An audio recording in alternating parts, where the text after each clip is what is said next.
امشب در 24 نگرانی درباره همکاری نظامی فزاینده تهران و مسکو همزمان با پرتاب ماهواره‌ای برای ایران از خاک روسیه.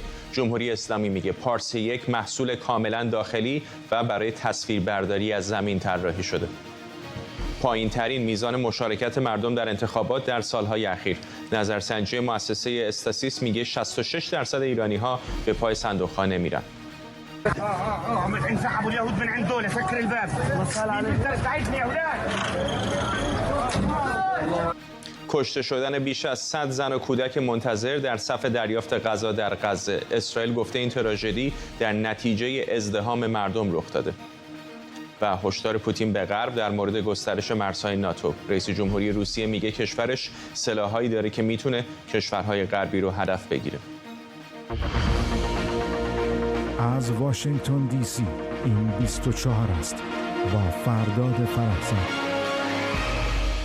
بینندگان ایران اینترنشنال در ایران و سراسر جهان سلام و وقت بخیر. در میانه نگرانی‌ها از همکاری نظامی روزافزون جمهوری اسلامی و روسیه، تهران میگه یک ماهواره تحقیقاتی ساخت داخل کشور رو با پرتابگر روسی سایوز با موفقیت به مدار زمین فرستاده. پرتاب این ماهواره در حالیه که کشورهای غربی از جمله آمریکا هشدار دادن که فناوری مورد استفاده در این ماهواره‌ها میتونه برای موشک‌های بالستیک حامل کلاهک هسته‌ای استفاده بشه. به گزارش رسانه‌های داخل ایران، این ماهواره با نام پارس یک حدود 134 کیلوگرم وزن داره و با 3 دوربین پیشرفته برای تصویربرداری از فاصله 500 کیلومتری زمین طراحی شده. پارس یک پنجشنبه از مرکزی در شرق دور روسیه به فضا پرتاب شد. پرتاب این ماهواره در حالیه که تهران حدود 1 ماه پیش هم اعلام کرد همزمان 3 ماهواره رو با استفاده از موشک ساخت داخل ایران به فضا فرستاده. رئیس سازمان فضایی ایران گفته از پارس یک میشه برای مطالعات مرتبط با محیط زیست و کشاورزی استفاده کرد. محیط زیست هم در بحث کشاورزی هم در واقع مطالعات مربوط به ریزگردها، آلایندگی‌ها در حوزه‌های مختلف مثل برآورد پهنه‌های آبی ما و حوزه‌های مربوط به گونه‌های زیستی ما و امثال هم استفاده‌های متعددی داره که قابلیت استفاده داره. فرزین ندیمی، تحلیلگر امور دفاعی امنیتی در مؤسسه واشنگتن از همین شهر. با ما آقای ندیمی، الان مدتی است که ایران در حال پرتاب ماهواره مختلف به فضا هست. اون اوایل خیلی موفقیت آمیز هم نبود. چقدر الان این همکاری با روس‌ها میتونه فصل جدیدی رو باز بکنه برای صنایع ماهواره ایران؟ همونطور که میدونید ایران 2 برنامه فضایی به صورت موازی در جریان داره و پیش میبره. یک برنامه هست که با هدایت سازمان فضایی ایران و وزارت دفاع جمهوری اسلامی انجام میگیره که راکت‌های سفیر و هم در مرحله بعد راکت‌های سیمرغ هستند که سوخت مایع دارن و تعدادی راکت سفیر به پرتاب شد. برخی از اونها موفقیت آمیز بود. اولی ماهواره ایران رو سفیر امید به مدار رسوند و در مواردی هم چندان موفق نبودند. ولی راکت بزرگتری به اسم سیمرغ وزارت دفاع تهیه کرد و به مرحله پرتاب رسوند. چند مورد پرتاب انجام گرفت ولی هیچ کدوم از پرتاب‌های سیمرغ موفقیت آمیز نبود که قرار بود ماهواره‌های سنگین‌تری رو تا مدارهای بالاتر تا 500-550 کیلومتر بتونه برسونه و اون زمان تقریبا همزمان بود با شروع جنگ اوکراین و تحویل هواپیماهای بدون سرنشین ایرانی و مهمات ایرانی به روسیه که در همون زمان این احتمال رو ما میدادیم که ایران در مقابل تحویل این سلاح‌ها به روسیه درخواست بکنه که در فناوری موشکی به ویژه فناوری موشکی سوخت مایع به ایران کمک بکنه تا مشکلات راکت سیمرغ رو که از موتورش قدرت کافی برای رسوندن ماهواره‌ها به مدار مورد نظر رو نداشت رفع بکنه و دقیقاً هم به نظر میرسه که درست همزمان با بالا گرفتن همکاری‌های نظامی ایران و روسیه در زمینه ساخت خرید و ساخت این سیستم‌های شاهد 136 به نظر میرسه که روسیه هم اونطور که در گفته‌ها هم در صحبت‌ها هم برمیاد به ایران فناوری بهبود سوخت موشک‌های سوخت مایع رو تحویل داده و ما شاهد بودیم که همین اخیراً راکت سیمرغ با موفقیت تونست ماهواره کوچک رو به مدار برسونه. برای اولین بار با موفقیت تونست ماهواره به مدار برسونه و این به نظر من همکاری در زمینه راکت‌های سوخت مایع یکی از زمینه‌های اصلی همکاری بین ایران و روسیه هست. البته ایران هنوز در زمینه رسوندن ماهواره‌های سنگین به نسبت سنگین با وزن بالای 100 کیلوگرم به مدار محدودیت‌هایی رو داره. البته راکت ذوالجناح رو چند دفعه آزمایش کرده و به نظر میرسه که آینده خواهد داشت این راکت برای رسوندن ماهواره‌های تا 220 کیلوگرم به مدار 500 کیلومتر و جایگزین راکت سفیر شده و به نظرم میرسه که در آینده ماهواره خیلی شبیه همین ماهواره پارس 1 رو به اسم طلوع 3 به مدار 500 کیلومتر ببره. ولی در شرایط فعلی ایران برای حمل ماهواره‌های سنگین در همین رده 130 تا 150 کیلوگرم فعلا به راکت‌های روسی وابسته هست که در سال گذشته هم ما دیدیم که یک ماهواره دیگر ماهواره خیام رو که البته روسا برای ایران طراحی و ساخته بودن رو به مدار رسوند. در این مورد هم که ماهواره پارس 1 با وزن 134 کیلوگرم به مدار 500 کیلوگرمی تزریق شد. این سکوی پرتابی که در چابهار دارن تأسیس میکنن چقدر میتونه بومی بکنه پرتاب ماهواره رو برای ایران؟ خب این سکوی پرتاب به خاطر اینکه نزدیکترین موقعیت مکانی ایران به استوا هست میتونه خیلی کمک بکنه برای پرتاب ماهواره‌ها به مدار مورد نظر با راکت‌های ارزان‌تر و با قدرت کمتر. بنابراین خیلی راحت‌تر میتونن ماهواره‌هاشون رو به مدار برسونن یا ماهواره سنگین تری رو با راکت‌های فعلی بتونن به مدار برسونن چون فاصله کمتری با خط استوا دارن. و البته میشه انتظار داشت که در آینده ما حتی شاهد باشیم که از روی کشتی‌های سپاه این راکت‌های قاصد که مثلا ابتدا گفتم که 2 برنامه فضایی به صورت موازی دارن، یکی برنامه‌های سازمان فضایی و وزارت دفاع هست و یک برنامه سپاه پاسداران هست که الان با در حقیقت نسل جدیدتری از راکت‌های قاصد موفق شدن که ماهواره‌های کوچکی رو به مدار برسونن. برنامه‌شون هست که ماهواره سنگین‌تری رو این کار بکنن و میشه انتظار داشت که با آزمایشی که اخیراً کردن که یک موشک بالستیک رو از روی یک کشتی به هدفش در فاصله 1000 چند کیلومتری پرتاب کردن میتونن در آینده هم پرتاب ماهواره‌های قاصد رو از روی کشتی در فواصل خیلی نزدیکتر به خط استوا انجام بدن. در نتیجه میشه انتظار داشت که سپاه پاسداران هم با انعطاف پذیری بیشتری وارد عرصه پرتاب ماهواره‌ها بشه. ولی خب برای سازمان فضایی ایران پایگاه فضایی چابهار میتونه که فرصتی باشه که ماهواره‌ها به سمت اقیانوس هند راکت‌های پرتاب ماهواره کار پرتاب انجام بدن و هم از نظر سیفتی امن‌تر هست به خاطر اینکه در صورت فیل شدن این موشک‌ها روی سر مردم سیستان بلوچستان سقوط نمی‌کنه و در این حال همونطور که عرض کردم میتونن راکت‌ها رو با هزینه کمتری به مدار برسونن. ممنونم از شما. فرزین ندیمی، تحلیلگر امور دفاعی و امنیتی در مؤسسه واشنگتن.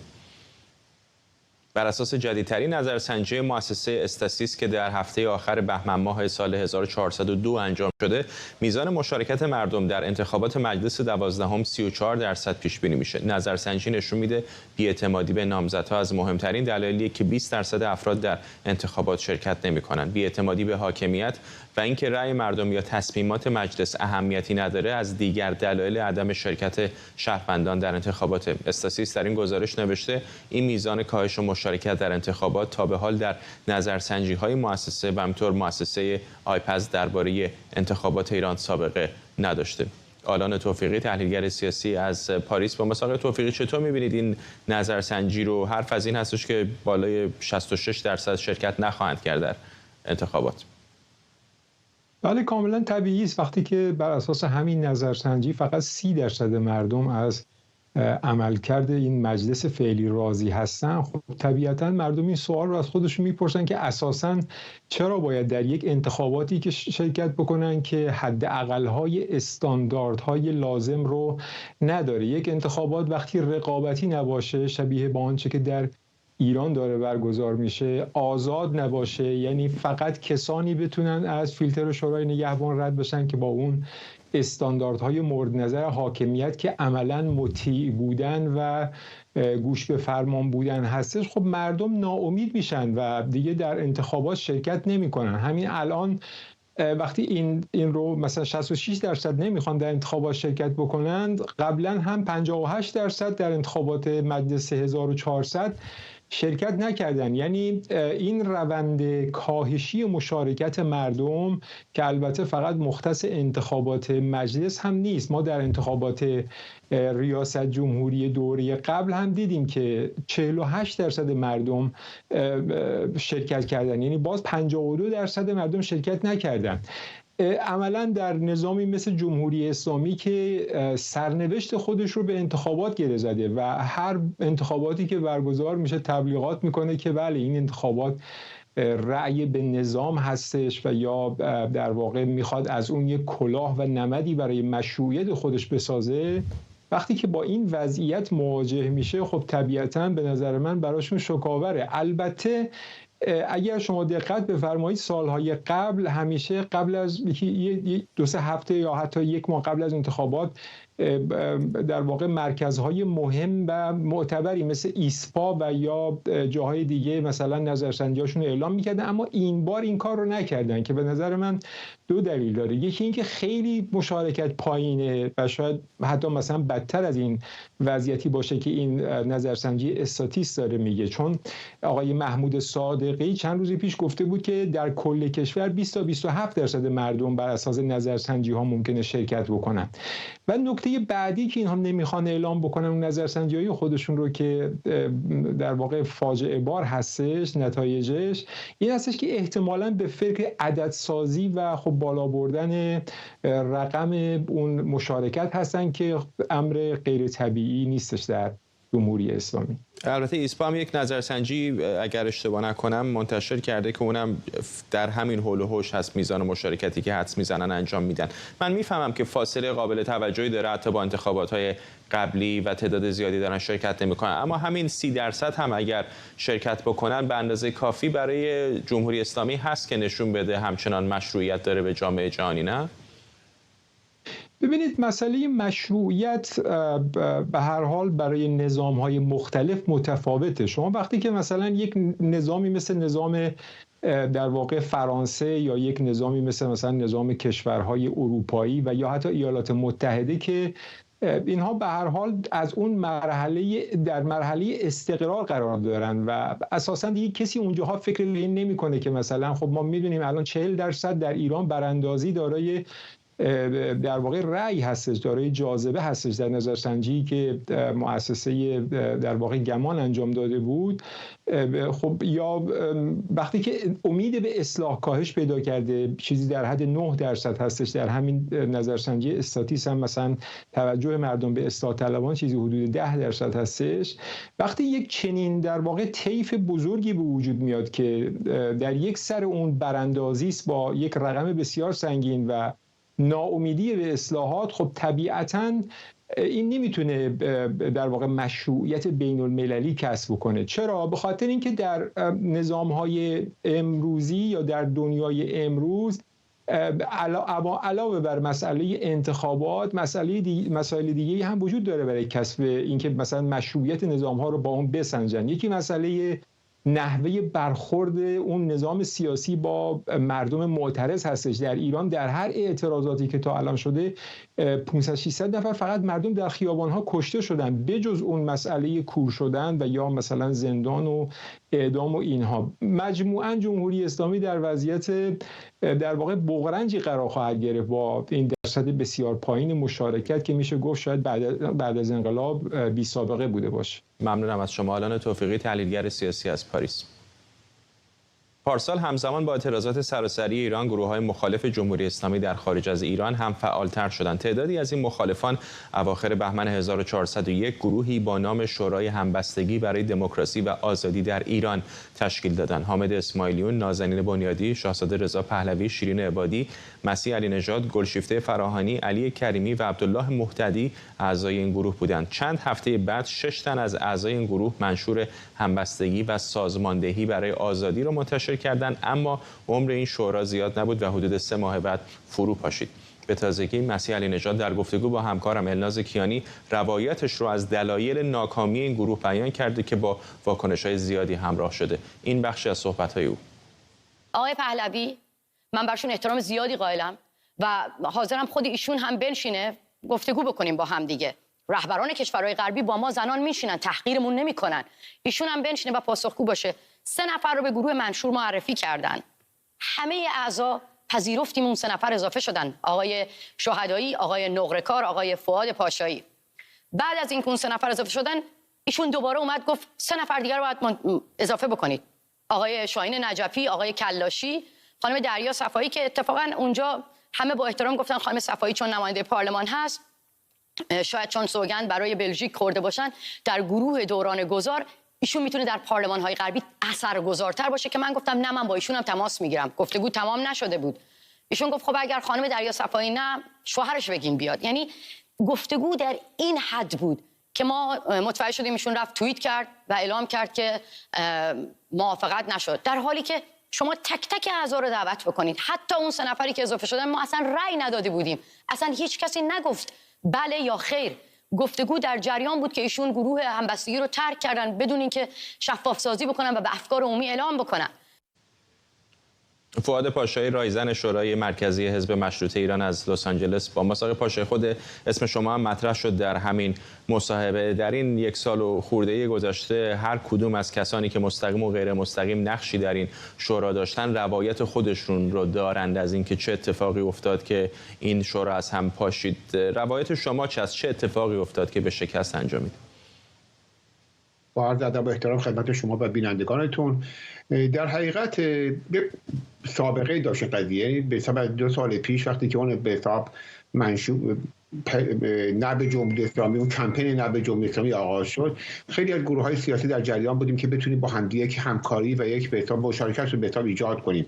این مقدار به درازا کشید تا به حساب خیزش مهسا خورد و خب با فشاری که مردم در جاهای مختلف می‌آوردن و می‌خواستن که اپوزیسیون رو ببینن که در کنار هستن و این اختلافات و در حقیقت کوچکی که در بسیاری جاها بزرگ می‌شد برطرف بشه. و اون نشست تبریک نوروزی بود که بعضی از شخصیت‌های اجتماعی مثل شاهزاده، خانم علی نژاد، آقای کریمی با هم دیگه زدن و نشون دادن که آقا میشه با هم یک صحبت مشترک کرد، میشه با هم کار مشترک کرد که بعد اون تدبیر شد به حساب نشست جوشتان. در این میانه گروه‌های سیاسی مشغول کار بودیم ما که در بعد از اینکه تونستیم با هم به یک توافقی برسیم، به دعوت شاهزاده رضا پهلوی ما به اون جمع به حساب جوشتان دعوت شدیم، نه به عنوان که بپیوندیم به اون گروه، بلکه به عنوان گروه‌های سیاسی که تونسته بودیم کار سیاسی رو پیش ببریم. برای که همیشه گفتگویی بود که کار سیاسی رو باید گروه‌های سیاسی انجام بدن، بلکه شخصیت‌های منفرد میتونن کمک کنن، میتونن همراه باشن، میتونن مشارکت کنن و به حساب رساتر شدن صدای این جمع. به همین دلیل ما به اون جمع دعوت شدیم و در حقیقت نقش مشاور یا رایزن رو در اون جمع بازی میکردیم، نه نقش همراه و عضو اون جمع رو. و وقتی هم وارد شدیم خوشبختانه خانم علی نژاد و آقای اسماعیلیون و دیگران خیلی با استقبال از این داستان خوش آمد گفتن به ما و اینکه آقا خوب شد که شما آمدین به جمع ما، برای اینکه ما کار سیاسی تجربهشو نداریم. خوشحال هستیم که شما که تجربه کار سیاسی دارید به این جمع پیوستید. ما سعی کردیم که این جمع رو تا اونجایی که میتونیم راهنمایی کنیم. حتی شاید میشه گفت 1 هفته یا 10 روز قبل از این بود که اون منشور معروف بیاد بیرون از اون جمع و ما منشور رو دیدیم. هم پیشنهاد من، هم پیشنهاد آقای به حساب نقره‌کار، هم پیشنهاد آقای شهدایی بود که منشور میتونه دردسرساز باشه، مطالبی توش هست که به حساب با فضای سیاسی جامعه نمیخونه. و حتی آقای شهدایی پیشنهاد کردن که اگر به من 24 ساعت وقت بدیم، من این منشور رو میتونم با تغییر چند لغت جوری تنظیم کنم که کمترین دردسر رو داشته باشه. ولی خب اول آقای اسماعیلیون و بعدم خانم علی نژاد اصرار داشتن که نه، این باید بیاد بیرون، چون ما به بچهای ایران خورد دادیم. حتی خانم علی نژاد فرمودن که بچهای ایران این منشور رو تهیه کردن و دیگه نمیشه که دولت تضییع بشه، برگردی بری ایران، برگردی بیاد و باید به همین ترتیب تا 24 ساعت قبل 24 ساعت بیاد بیرون، که اتفاقا یه 7-8 روزم طول کشید. بعد آمد بیرون که خب دیدیم دردسرایی داشت و منشور و نظر نوشتارش که با یک واکنش‌های در جامعه مواجه شد. بعدها همین دوستان اشاره کردن که ای کاش ما به حرف شما گوش کرده بودیم و این منشور و تغییرات که می‌خواستین درش بدین می‌ذاشتین داده بشه که کمتر باعث استحکاک و دردسر در جامعه بشه. من فکر کنم که اون جمع اصلا قرار نبود رهبریت اپوزیسیون رو برای به حساب دوران گذار یا سرنگونی جمهوری اسلامی به عهده بگیره، بلکه یک تصویری بود از که چهره‌های مختلفی که میتونستن با همدیگه حرف مشترک بزنن، میتونستن کنار هم بنشینن، میتونستن اون تصویری که ایرانیان با هم مشکل ندارن و میتونن کار کنن رو فکر می‌کنم برداشت بیشتر کسانی که از بیرون هم داشتن نگاه می‌کردن همین بود دیگه. ولی چه شد که اگر اونطوری که خانم علی نژاد میگه شاهزاده رضا پهلوی آمدن بیرون، دلیلش چه بود؟ چون به گمانم دیگه در اون موقع شما نقش داشتید در داخل این شورا. چه اتفاقی افتاد که شاهزاده آمد بیرون؟ قبل از اینکه ما به اون جنبه بپیوندیم، ظاهرا شاهزاده تعدادی 8 یا 9 تا اسم رو مطرح کرده بودن که به این جنبه بپیوندن که این جنبه متکثرتر باشه، به حساب نگاه‌های بیشتری توش باشه، چون خب طبیعی بود که از اون 6 تا مطلع شاهزاده که خب نماد به حساب حکومت پادشاهی هستن و خانم بنیادی که تا حدی میتونن بگم به مشروطه خواهی هستن، 4 نفر دیگه همشون خب جمهوری‌خواه یا به حساب چپ بودن در حقیقت. و خب افکار عمومی برداشت داشت که بهتر است که به حساب در این جایی مدار از مشروطه خواهان هم در اون جمع باشن که شاهزاده چندین نامی که به دفترشون رسیده بود و تا که میتونم پیشنهاد کرده بودن و با هیچ کدوم از اون نام‌ها موافقت نشده بود. شاهزاده بر مبنای ودیعه داشتن به نظر من یک توییت زدن که آقا این نام‌ها پیشنهاد شد و به اجماع نرسید. حتی نگفته بودن که کی موافقت کرد کی مخالفت کرد، به اجماع نرسید. ولی همچنان کارشون و در اونجا اینها گفته بودن که به حساب من کارم رو با این جمع ادامه میدم، ولی همکاری با گروه‌های دیگه هم ادامه میدم و این کاری بود که همیشه ایشون کرده به نظر من. حتی در جمع سازمان‌های سیاسی که ما یعنی می‌فرمایید ترک نکردن ایشون گروه رو، همچنان اون جلسات ادامه داشت به حساب تا به حساب یک تنشن بعدی پیش آمد. در حقیقت ایشون همیشه از گروه‌های سیاسی پشتیبانی کردن، بارهای بار ما نشستی داشتیم با گروه‌های سیاسی مختلف با ایشون و ایشون همیشه گفتن که من نمیخوام در کار سیاسی کار اجرایی نقش داشته باشم، آمادم که نیرو و توانم رو بذارم در پشتیبانی از گروه‌های سیاسی که دارن با هم کار مشترک میکنن. ولی در نهایت چه شد که آمدن بیرون؟ هنوز متوجه نشدم. در نهایت به من یک قرار بود که به حساب پیشنهاد شد که به حساب بعد از حدود نزدیک به 1 سال که اون جمع با هم کار کرده بود، بیانیه شماره در حقیقت گزارش شماره 1 شد به حساب به ملت ایران بدن، یک گزارش بدن. نوع نوشتن اون گزارش مقدار به حساب مورد توافق همه نبود. بعضیا مایل بود به حساب اون جمع بیشتر مایل بودن که با نام‌های خصوصی اون بیانیه بیاد بیرون، معتقد بود که باید با نام همون منشور بیاد بیرون، با نام کلی نه که نام تک تک، و 2 تا تغییر درش داده بودن که در اونجا هم حتی نوشته شده بود که به حساب ما استقبال می‌کنیم از همکاری سازمان‌ها و سازمان‌های سیاسی که اسم سازمانی که ما با هم داشتیم کار می‌کردیم اونجا آورده بودن و گفته بودن که ما اینها رو از همکاری سازمان‌ها استقبال می‌کنیم. ولی نوع بحث و گفتگو در جمع جوری بود که شاهزاده توییت خیلی خصوصی به اون جمع فرستادن و نوشتن که من از همکاری با این جمع معذورم و دلیلشون نوشته بودن که به چه دلیلی به حساب در اون جمع نخواهم بود. ولی این رو هم حتی پابلیش نکردن. میتونم بپرسم چه دلیلی بود؟ بله، تندروی‌های خانم علی نژاد نوشته بودن که به حساب دلیل تندروی‌ها و حمله‌های خانم علی نژاد که من نمیخوام وارد این نوع بحث‌ها بشم و در این حد وارد گفتگو و بحث خصوصی بشم. یعنی تندروی علیه ایشون در مباحث رافیانشون و علیه خانمشون و ایشون من چون نمیخوام گفتگو دو طرفه کنم و وارد بحث بشم از این جمع خارج میشم. فکر کنم که این مطلبی که به تو جمع خصوصی بشه ولی هیچ وقت این جای پابلیش نشد. من فکر کنم خانم علی نژاد هم مثل همه ما دیدن اون جمع رو مطلب رو خوندن و دلیل خروجشون رو میدونن چیه. آقای پاشایی، در یک کشور کاملا دموکراتیک مثل اینجا ایالات متحده آمریکا هم تنش‌های این چنینی در داخل یک حزب هم حتی ممکنه وجود داشته باشه، چه برسه در یک همچین ائتلافی که از چپ تا راست همه درش حضور دارن. ممکنه برای بسیاری از ایرانیایی که در داخل ایران یا خارج از ایران دارن از بیرون رصد میکنن این سوال پیش بیاد که اگر یک جمع این چنینی که به نظر میاد همشون یک هدف مشترک دارن و اون سرنگونی جمهوری اسلامی در یک فضای نسبتاً آرام دموکراتیک در داخل واشنگتن دی سی نمیتونن دوام بیارن، نمیتونن یک مکانیزم دموکراتیک بین خودشون پیدا بکنن، چطور میشه امیدوار بود که در فردای ایران کنترل کشور رو به دست بگیرن؟ ببینید، به نظر من برای ما ایرانی‌ها که سالیان سال دشمنی بین همه ما گروه‌ها بوده، کار مشترک مقدار ظرافت میخواد و مگر این ظرافت نداشته باشیم هر چقدر که صدامون رضا باشه نمیتونیم کار کنیم. من بارهای بار همکاری بین گروه‌های مختلف تجربه کردم. یک نفر میتونه به راحتی جمع به هم بزنه با شلوغ بازی، با تلاش کردن در اینکه حرف خودش رو به تا جایگزین کنه، در اینکه تلاش کنه خود تثبیت کنه نظر خودش در جا در اون جمع.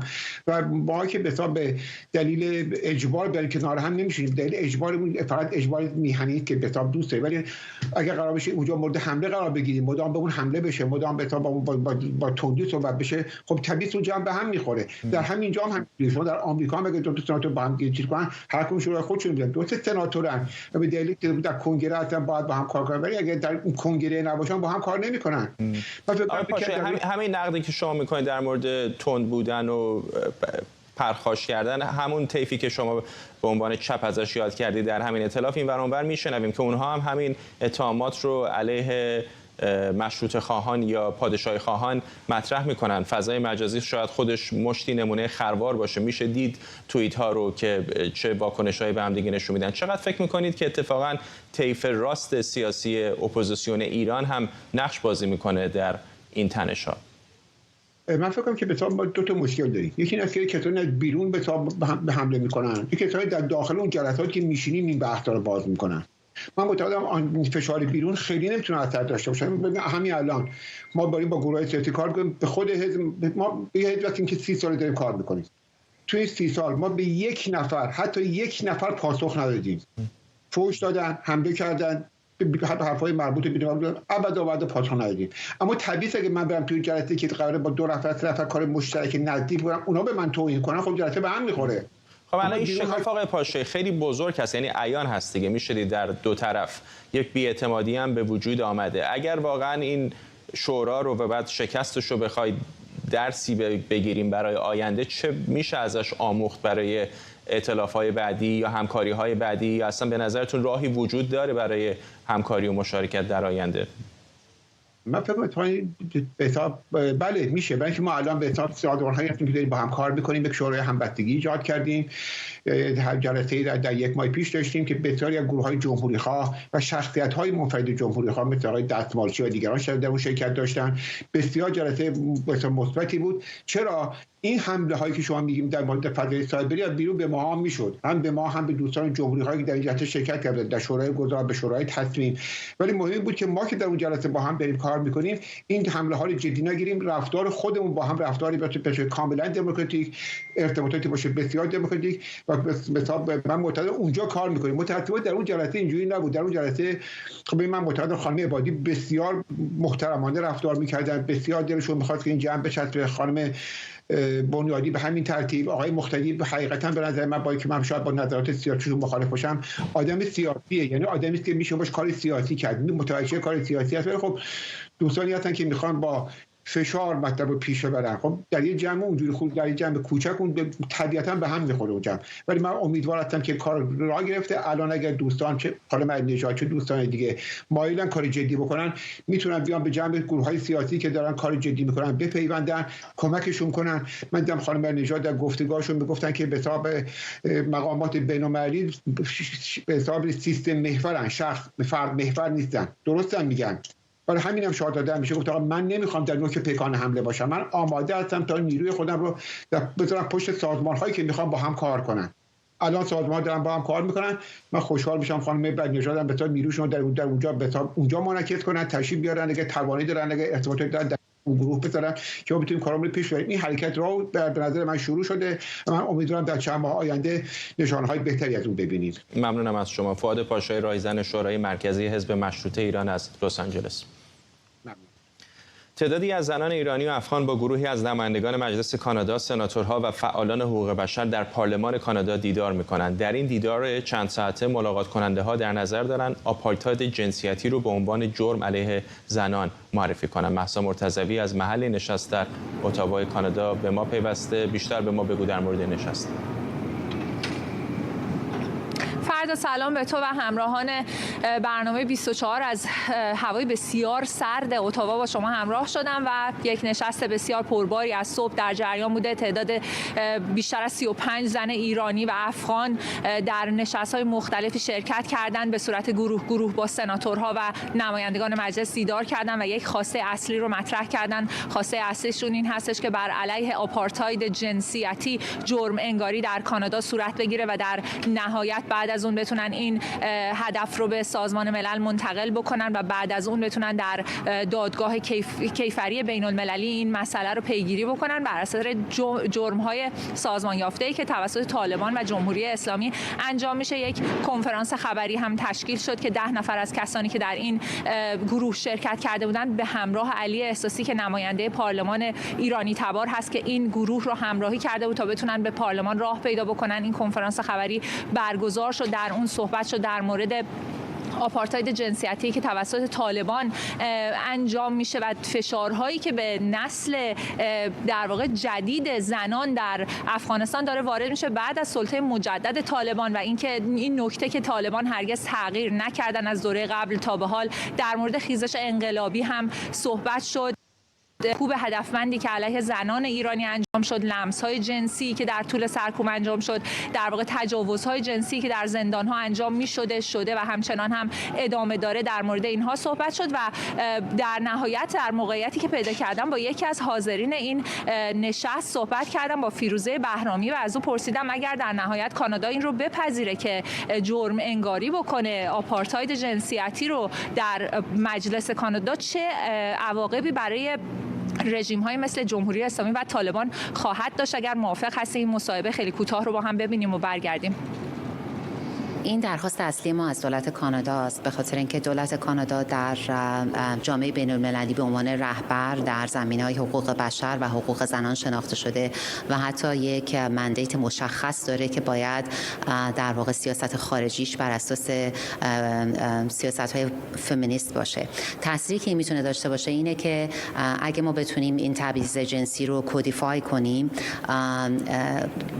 گروه‌های مختلف، وکلا و کسانی که در این زمینه فعالیت میکنن میتونن از این موضوع استفاده کنن که در واقع دادگاه‌های بین‌المللی دنبال عدالت برای افرادی باشند که در این زمینه تحت تاثیر قرار گرفتن. ولی مهمتر از اون، ما فکر میکنیم که همونجور که در زمینه تبعیض نژادی در آفریقای جنوبی این موضوع باعث شد که تمام کشورها و حداقل کشورهای غربی و دموکراتیک در واقع بایکوت کنن دولت آفریقای جنوبی رو و این خیلی به تغییر در اون کشور کمک کرد، ما داریم سعی می‌کنیم که همین موضوع رو در مورد تبعیض جنسیتی در ایران و افغانستان به وجود بیاریم.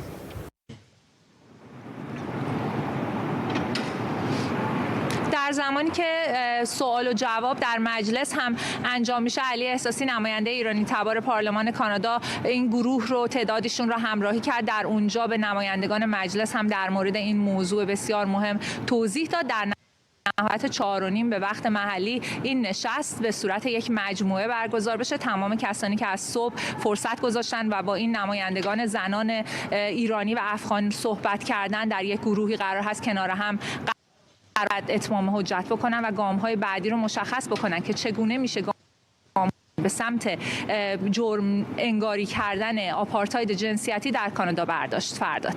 ممنونم از تو مهسا مرتضوی، همکارم در سرمای -8 درجه اتاوا پایتخت کانادا. بر اساس پژوهش مشترک دانشگاه کلرادو و دانشگاه فنی هامبورگ درباره فرونشست زمین در جهان، ایران در بین 195 کشور از نظر میانگین فرونشست در رتبه دوم و از نظر مساحت فرونشست در رتبه سوم قرار داره.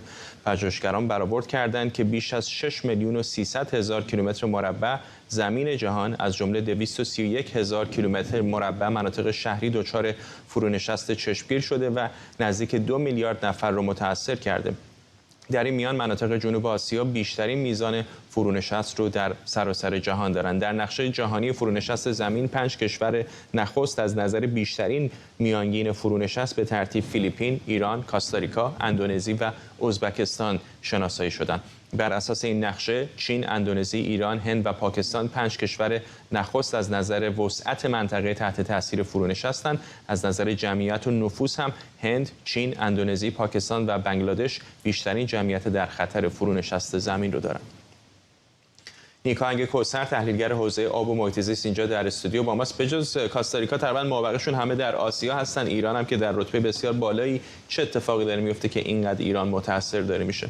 برداشت بیش از حد از سفره آب زیرزمینی به خاطر اینکه آب زیرزمینی یکی از بزرگترین منابع آبی هست که ازش استفاده میشه و بدون در نظر گرفتن اینکه چقدر ذخیره ما داشتیم، کشاورزی که در طول چند دهه گذشته تحمیل شده به سرزمین ما باعث شده که منابع آب زیرزمینی بیش از حد برداشته بشن و با وجودی که وزارت نیرو سعی کرده قضیه خیلی پایین نگه داره، اما بنا به گفته بعضی از مقام‌ها بسیار وضعیت بدی داره، تا حدی که عیسی کلانتری معتقده که از کل منابع آب زیرزمینی بیشتر منابع آب شیرین عملاً برداشته شده، منابع لبشور و شور باقی مونده و این خطرناکه. راه ترمیمی وجود داره؟ هست. ببینید همین الان بارندگی‌های زیادی شما در سراسر کشور دارید. این بارندگی‌ها رو در دشت‌های مختلف در جایی که اون در حقیقت مسیل داره به سمت دشت میاد، این رو میشه با پخش سیلاب بر پهنه‌های آبرفتی آب رو در حقیقت جذب زمین کرد. چیزی که ما بگیم آبخوانداری بر اساس برآوردها میشه سالانه چیزی حتی بیشتر از 40 میلیارد متر مکعب آب باران رو درون زمین ذخیره کرد. اما دولت و سپاه این کارو نمی‌کنن به دلیل اینکه منافع کوتاه مدت مالی براشون نداره. برای ساکنان مناطقی که متأثر هستن از این فرونشست چه عواقبی میشه متصور شد؟ ما اصفهان مثال بزنیم. اصفهان بیشتر منابع آب زیرزمینیش رو داره از دست میده. ممکنه بین 9 تا 10-12 سال تموم بشه. برخی از ساکنان اصفهان در اون محدوده چاه زدن و دارن برنج میکارن و دارن یونجه میکنن که مصرف آب بالایی دارن. مردمان نباید اجازه بدن که همسایه هاشون منابع آب فرزندانشون رو از بین ببرن. مثل این که شما اجازه بدین همسایه‌تون یواش یواش فرزند شما رو مسموم کنه. این بایستی متوقف بشه و در این حال مطالبه گری از دولت‌ها باید بیشتر بشه. دولت عامل اصلی است. من امروز با نویسندگان این گزارش که کار نقشه رو انجام دادن صحبت می‌کردم. نکات خطرناکی رو گفتن. ما حتی باید در نظر بگیریم که این نشست زمین میتونه ایجاد زمین لرزه بکنه در جاهایی و این زمین لرزه در جاهای مثل تهران، اصفهان و دیگر جاها میتونه به قیمت از بین رفتن جانهای زیادی تموم بشه. و الان مدل سازیایی که دارن اینا میکنن به وسیله هوش مصنوعی و مطالعاتی که از طریق سنجش از راه دور کردن نشون میده که نقاط مختلفی پتانسیل در حقیقت فرونشست رو هنوز دارن. الان گفته 6.3 میلیون کیلومتر مربع، ما پتانسیل 12 میلیون کیلومتر مربع رو در کل داریم. در ایران بیشتر مناطقی که میبینید که خشک شده به دلیل نبود آب زیرزمینی زمین نشست کرده، جایی بودن که مردم مجبور شدن نهایتاً مهاجرت بکنن. هم بیابانزایی داشتیم در اون منطقه و هم از بین رفتن آب و این باعث میشه که بخش عمده‌ای از جمعیت ایران در سالهای آینده متاسفانه آسیب ببینن. ممنونم از شما نیکاهنگ کوثر، تحلیلگر حوزه آب و محیط زیست اینجا در استودیو. مقامات بهداشتی حماس میگن از روز 7 اکتبر تا به حال بیش از 30,000 فلسطینی در غزه کشته شدن، رقمی که برابر با 1.3% جمعیت 2,300,000 نفری این باریک است. به گفته منابع محلی همین امروز پنجشنبه بیش از 100 شهروند غیرنظامی در حالی که در صف دریافت غذا بودند بر اثر حملات هوایی اسرائیل کشته شدند. بیش از 80% جمعیت غزه یعنی 1,500,000 آواره خانه‌هاشون رو رها کردند و به منطقه رفح در جنوب هجوم بردند، منطقه‌ای که پیش از جنگ گنجایش 270,000 نفر رو داشت. مصرف آب روزانه هر شهروند از 84 لیتر به کمتر از 1 لیتر رسیده و به گفته یونیسف از هر 6 کودک 1 نفر از گرسنگی جدی رنج میبره. سرعت مرگ در این شهر اونقدر بالاست که مردگان رو در گورهای دست جمعی به خاک میسپارن.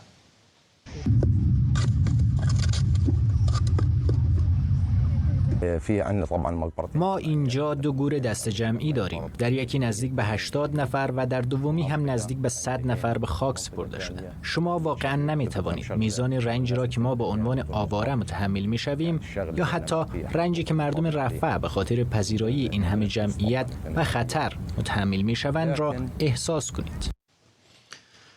مهرداد فرهمند، تحلیلگر مسائل خاورمیانه از استانبول با ما. آقای فرهمند، وضعیت انسانی واقعا بغرنج در نوار غزه. چرا کمک رسانی انسانی حداقل به به یک نتیجه مطلوب تری نمیرسه. میدونم مثلا هواپیماهای اردنی ها میرن بعضی اوقات مواد غذایی و کمک‌های بهداشتی میرزن بر منطقه. اسرائیلی ها بعضی اوقات اجازه میدن که از گذرگاه رفح کمک‌هایی بره، ولی به نظر میرسه که این کمک‌ها خیلی نتیجه بخش نبوده وقتی میبینیم که مصرف آب سرانه مردم ساکن غزه به 1 لیتر رسیده. مشکل کمک رسانی یکیش برمیگرده به مسائل سیاسی. خیلی این کمک رسانی ها متأثرند از مذاکراتی که بین طرفین چه به صورت مستقیم و چه غیر مستقیم صورت میگیره برای ایجاد آنچه به وقفه های انسانی موسوم شده، یعنی مدتی جنگ متوقف بشه یا اینکه کاهش پیدا بکنه تا امکان کمک رسانی صورت بگیره، چون در هنگامی که عملیات نظامی تداوم داره و در جریانه امکان کمک رسانی نیست و ما دیدیم که در یک مقاطعی موفق شدن که این وقفه ها رو ایجاد بکنند، ولی در حال حاضر مدت هاست که هیچ آتشبسی، هیچ وقفه‌ای صورت نگرفته و همین موضوع باعث میشه که کمک های انسانی یا صورت نگیرند یا به شکل خیلی حداقلی و کم صورت بگیرند، چون که در یک منطقه جغرافیایی کوچک وقتی عملیات جنگی جریان داره امکان اینکه کمک وارد بشه خب به شکل انسانی هم هست، یعنی کامیون وارد میشه، بعد این کامیون ها مراحلی رو رد بشن عبور کنن و بعد وارد خاک غزه بشن. فقط به یک بخش خاصی دسترسی دارند، به کل این باریکه دسترسی ندارند، در حالی که هنوز هم اهالی از جمعیت غزه در نقاط شمالی مرکزیش باقی موندن، بخشی زیاد متراکمش اومدن به سمت مناطق جنوبی. پس بنابراین اول باید مسائل سیاسی که مربوط به مذاکرات هست حل بشه و امکان آتشبس انسانی به وجود بیاد. نکته دیگه به سازوکار و بوروکراسی مربوط به این کمک رسانی برمیگرده. خب تنها از یک گذرگاه کمک وارد غزه میشه که اونم گذرگاه رفح باشه و این دقیقاً جایی است که الان مدتی است که ارتش اسرائیل قصد داره که عملیاتی رو که اعتقاد داره آخرین و عملیات نهاییش خواهد بود در اونجا انجام بده و همین موضوع عملیات باعث شده که یعنی در واقع در انتظار عملیات بودن باعث وقفه در کمک رسانی از اونجا شده. کمک رسانی هم سازمان ملل نظارت داره، کشورهای مختلف دنیا کمک‌هاشون رو باید بفرستن اونجا پشت مرز غزه و اونجا سازمان ملل بیاد و اینا رو با کامیون بفرسته داخل. اسرائیلی ها باید اینا رو تفتیش بکنند، یک تعداد مشخصی هر بار بنابر توافق‌هایی که در این مذاکرات دارند تعداد مشخص میشه که چه میزان کمک ها و چه کمک های چه کالاهایی امکان ورودشون به غزه هست و نسبت این کمک هایی که وارد میشه و آنچه در غزه مورد نیازه و پیوسته هم نیازها داره افزایش پیدا میکنه بسیار کمه. در نتیجه این وضعیت وخیمی رو میبینیم که داره در غزه شاهدش بودیم و همین مسئله کمک رسانی هم دیدیم که امروز سحرگاه امروز چه فاجعه‌ای در غزه آفرید. اون جنوب غزه گذرگاه رفح که مرز مشترک است با مصر، خب درسته که شرقش متصل به اسرائیل هست ولی جنوبش واقعا خب ربطی به اسرائیل نداره. چطور هستش که اسرائیلی ها اونقدر بر اون گذرگاه هم نفوذ دارن؟ خب این گذرگاه جایی است که درسته که عملا اونجا خاک اسرائیل حساب نمیشه ولی اسرائیلی ها کنترل مرز رو خودشون به عهده دارن، یعنی حتی اون مرز میان غزه و مصر اونجا هم در کنترل اسرائیل هست و از طرف مقابل هم مصری ها هستن و اسرائیلی ها همیشه این مرز رو کنترل کردن برای اینکه یک وقتی کمک تسلیحاتی وارد غزه نشه، یعنی سالهای ساله که این کنترل بوده و دیگر موادی که ممکنه که در جنگ مورد نیاز باشه، به ویژه مسائل ساختمانی، چون مسائل ساختمانی میتونه در ساخت تونل ها مؤثر باشه و در نتیجه در مواقعی که جنگ هم در غزه پایان یافته و اونجا بازسازی شروع شده و نیاز مسائل ساختمانی بوده، باز دیدیم که اسرائیلی ها خیلی کنترل سنگینی رو کردن بر ورود مسائل ساختمانی به دلیل اینکه وقتی در تونل سازی ها به کار برده نشه.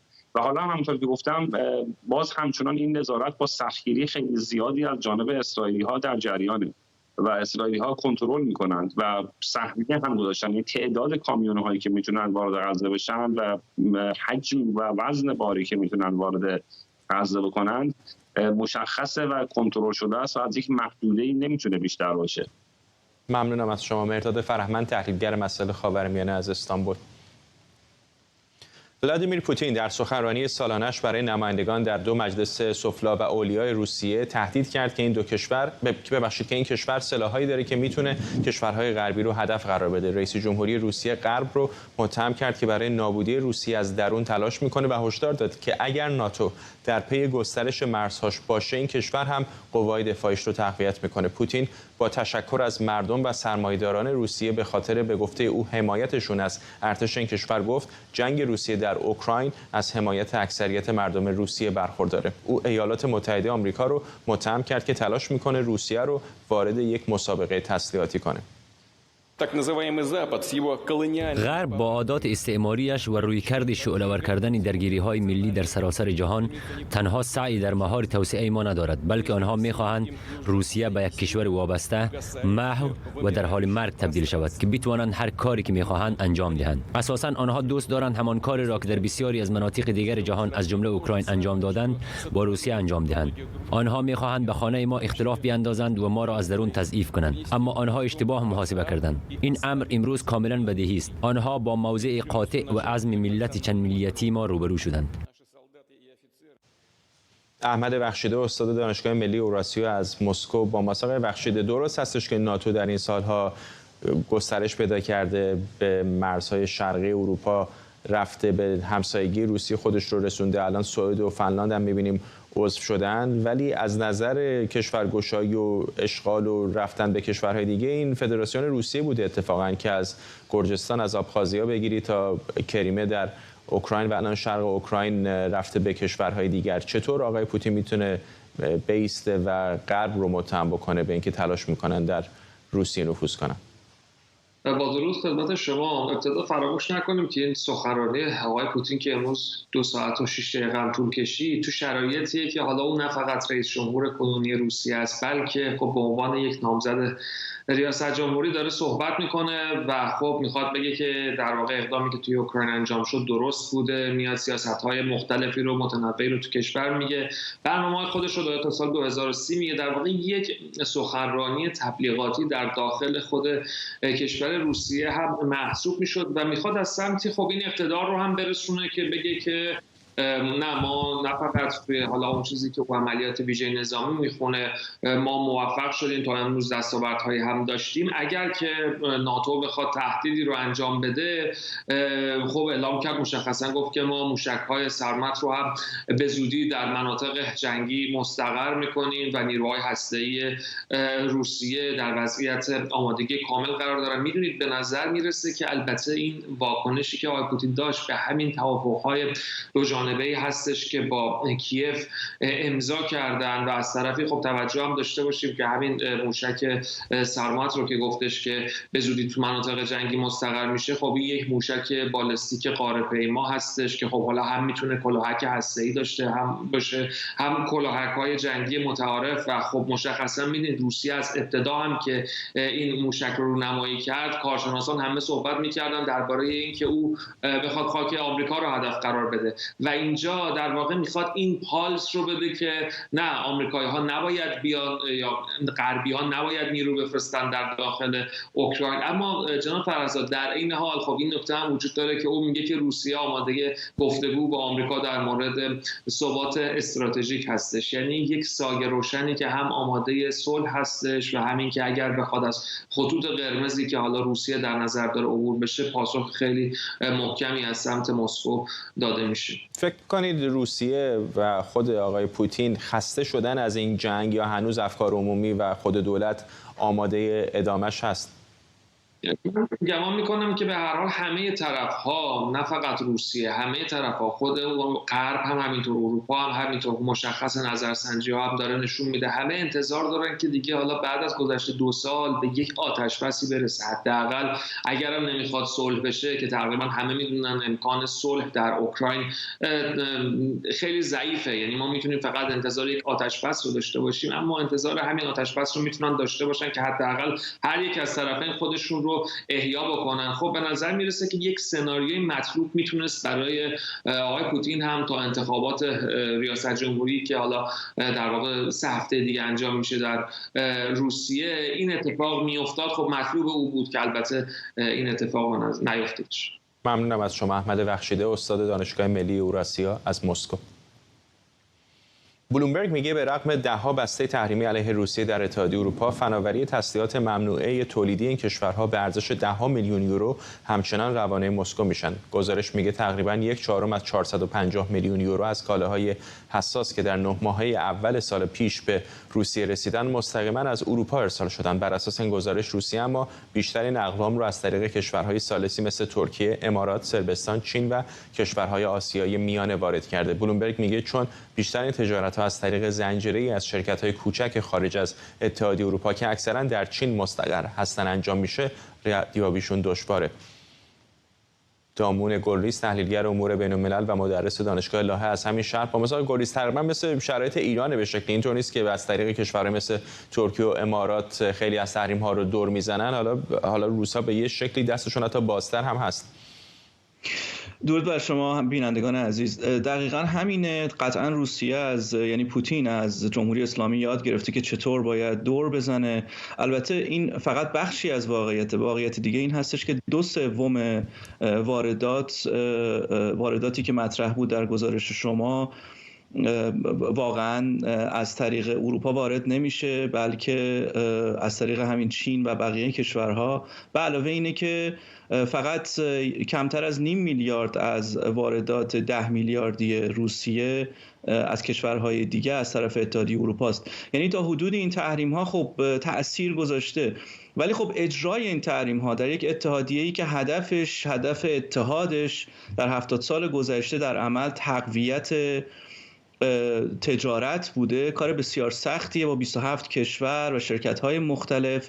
ولی فکر می‌کنم اتحادیه اروپا اگر اراده از خودش نشون بده قطعاً میتونه مثل امریکا کاری که با جمهوری اسلامی کردن، یعنی شرکت‌هایی که با جمهوری اسلامی همکاری کردن رو مشخصاً تحریم بکنن برای همکاری با امریکا، تأثیر بسیار زیادی رو خواهد گذاشت. ولی خب رسیدن به یک هدف مشترک در اتحادیه اروپا کار بسیار سختیه. مکانیزم تصمیم گیری در اتحادیه اروپا کار بسیار سختیه و از این جهت با چالش بزرگی مواجه هستش اتحادیه اروپا در این خصوص.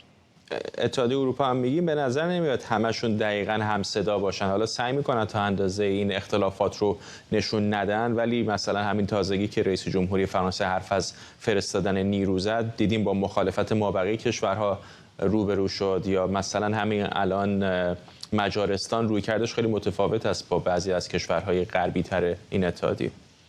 بعضی از این بازیگران مثل مجارستان سعی میکنن که از این فرصت استفاده بکنن برای اینه که به نوعی از در عمل گفتگو و به دست آوردن امتیازاتی این کار رو انجام بدن. همون کاری که ترکیه در خصوص عضویت 2 کشور اروپایی به ناتو انجام داد و از این فرصت استفاده بکنن، ولی در تحلیل نهایی همراهی خواهند کرد. به طور مثال امروز اتفاقا نکته مهم اینجاست که همسر رهبر اپوزیسیون پوتین، ناوالنی، که کشته شد یا به قتل رسید عملا باید گفت، و قرار بود در عمل با یک جاسوس روسی تعویض بشه در آلمان. 1 هفته قبل از این اتفاق کشته شد. در پارلمان اروپا سخنرانی کرد و بیانیه‌ای که بیانیه بسیار تندی هست، من همچین بیانیه‌ای در خصوص حتی ایران من ندیدم تا به امروز. بیانیه‌ای با بیش از 500 رأی موافق و کمتر از 10 رأی مخالف تصویب شد در بیانیه در پارلمان اروپا برای اینی که مخالفت جدی بکنن و حمایت بکنن از نیروهای اپوزیسیون پوتین. و به گمان من نقطه ضعف پوتین و نقطه ضعف خامنه‌ای هر دو و اینجور کشورها مردمان خودشون هستن. قطعاً مسئله تحریم ها نمیتونه کمک بکنه و اونجا به نظر من مشکل اصلی کشورهای غربی امریکا هستش که در حمایت استراتژیک از نیروهای اپوزیسیونی چه در روسیه چه در ایران به اندازه کافی اون اراده را خودش نشون نمیده و فقط تحریم کردن پکیج 13 تحریم‌های روسیه فکر میکنن که میتونن پوتین رو به راه راست هدایت بکنن. نگرانی دیگری هم وجود داره. الان فقط بحث اوکراین نیست، میدونیم در شرق مولداوی جدایی طلبان این کشور هم از روسیه درخواست کمک کردن. چقدر این به نظرتون برای اروپایی‌ها مایه نگرانی میتونه باشه؟ من خوشحالم شما اینو پرسیدید، چون اتفاقا برمیگرده به یک نگاه کلی‌تر. نمیدونم شما گزارش فرید زاکریا در خصوص تاکر کارلسون رو نگاه کردید در واشنگتن پست؟ بسیار جالبه. اونجا مطرح میکنه که چطور کارلسون در این نگاه رمانتیک خودش به روسیه در مورد پایین بودن درجه تورم، آرشیتکت متروهای مسکو و غیره صحبت میکنه و اتفاقا انتقاد میکنه از امریکا یا کشورهای اروپایی. و ما به نظر من در یک دنیایی زندگی می‌کنیم در قرن 20 که منو یاد کتاب معروف اوسوالد شپنگلر میندازه، کتابی که در اون مطرح میکرد که یک سزار قوی در انتهای یک تمدن، اون در مورد قرن 19 و 20 صحبت میکرد، در مورد اروپای آن زمان که 2 جنگ جهانی رو مشاهده میکرد بعد از صحبت‌های شپنگلر. یک سزار قوی، فرض بکنید خود پوتین، ترامپ، از اینجور تیپ ها میان و در عمل مبارزه میکنن با این فضایی که به وجود اومده. به نظر میاد ما در دنیایی زندگی میکنیم که 2 نگاه با هم در تقابل هستن. نگاهی رو که در 50 سال بعد از جنگ جهانی دوم با نمایندگی آمریکا مطرح بود، دموکراسی، آزادی، حقوق بشر، نظم بین المللی که بعد از جنگ جهانی دوم مطرح بود، و نگاه دومی که الان در پرسش شما هم بود، کشورهای مثل روسیه، جمهوری اسلامی، کره شمالی و اینجور حکومت‌ها به دنبال اینن که در عمل نوعی از سنترالیزه کردن قدرت به جای متکثر کردن قدرت رو دنبال بکنن و طرفدارانی به اصطلاح ابلهان مفیدی هم مثل امثال کارلسون در اروپا و امریکا پیدا میکنن که بتونن این نگاه رو گسترش بدن. بستگی داره که اراده غرب برای مبارزه با این چی باید باشه و این اراده بسیار مهمه. به گمان من در نهایت کمک خواهند کرد برای سرکوب کردن امثال پوتین و خامنه‌ای. ممنونم. دامون گریز، تحلیلگر امور بین‌الملل و مدرس دانشگاه لاهه از همیشه. ممنون از همراهیتون با برنامه 24. برنامه رو با تصاویری زنده از تگزاس به پایان میبریم که دونالد ترامپ رئیس جمهوری سابق آمریکا برای دیدار با گارد ملی به اونجا رفته، در کنار فرماندار ایالت تگزاس گرگ ابوت و همینطور بایدن هم اونجاست.